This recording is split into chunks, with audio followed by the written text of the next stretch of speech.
Nilipat ko ng aking ano.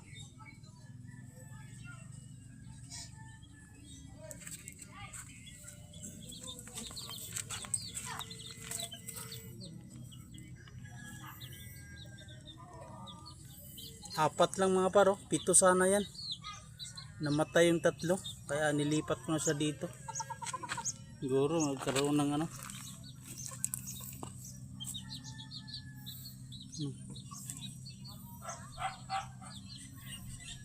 Apat sana yun eh. At 7. Namatay yung 3. Kaya nilipat ko na sila dito. Masyado masikip kasi sa lagayan nila eh.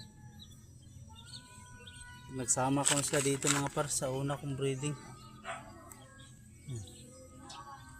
Ito 3 months old.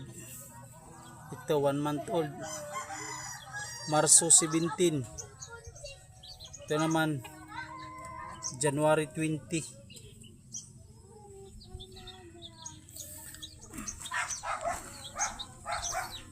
Dinila natin sila sa Shopee ng ano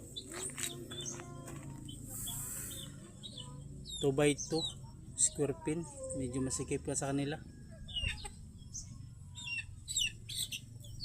Lagyan natin lagyan ng tubig, patoka.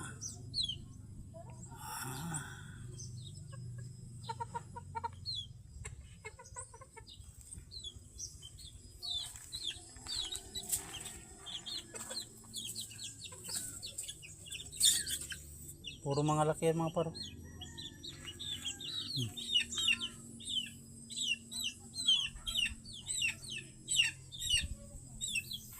Nakalag-lag sa dito kaso sobrang init.